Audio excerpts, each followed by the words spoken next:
Bonjour et bienvenue sur Isobourse. Vendredi 17 avril 2020, l'indice CAC 40 a terminé la semaine sur une petite baisse hebdomadaire de 0,17% à 4499 points, stabilisant sa perte à près de 25% sur l'année 2020.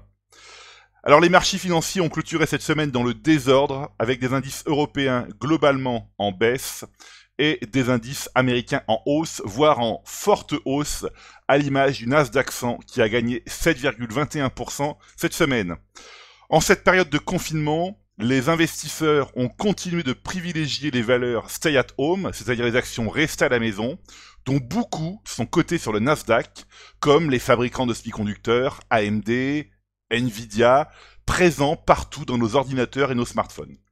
Pourtant, et malgré la bonne tenue de cette catégorie de valeurs, il ne faut pas baisser la garde, car le consensus Isobourse à moyen terme recommande toujours de rester très prudent sur les principaux indices européens et nord-américains. Depuis fin février 2020, notamment depuis le croisement baissier des cours de pression Isobourse 5 et 20 mois, l'indice CAC 40 évolue au sein d'une tendance baissière de moyen terme. Alors même si nous ne maîtrisons pas l'amplitude et la durée de l'instabilité, nous savons qu'il ne faut pas sous-estimer la présence de ce signal, d'autant qu'il est généralisé sur l'ensemble des indices.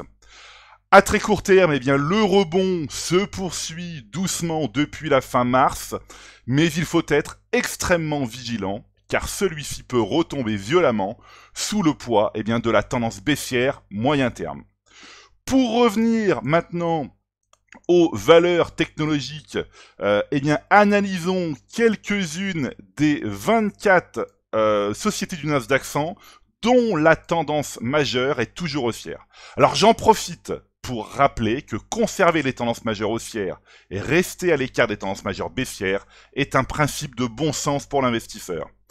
Alors on voit ici AMD 305% depuis le 1er juin 2018, c'est-à-dire depuis le signal haussier, depuis le croisement haussier des cours de pression Isobourse 5 et 20 mois, validé en mai 2018. Voilà, ici, plus 305%.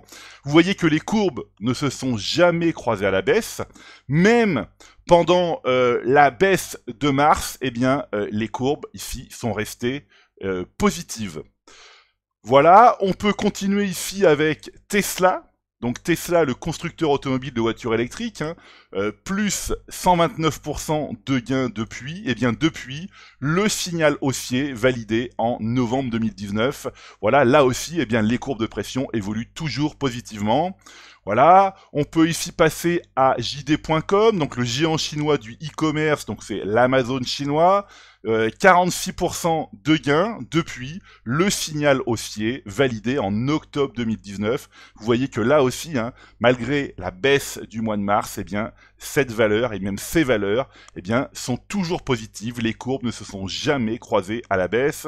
On peut continuer ici avec Apple. Apple, 37% de gains depuis. Voilà des courbes de pression qui sont proches l'une de l'autre, mais qui ne se sont pas croisées à la baisse. Donc, ces valeurs sont toujours à conserver. Alors attention, je ne dis pas que ces valeurs sont à acheter. Je dis simplement que ces valeurs qui sont déjà dans vos portefeuilles, doivent être conservées jusqu'à l'inversion du signal des courbes de pression Isobourse, c'est-à-dire l'inversion, le croisement baissier des courbes de pression Isobourse 5 et 20 mois. On peut continuer ici avec Nvidia, donc le fabricant de processeurs et de cartes graphiques.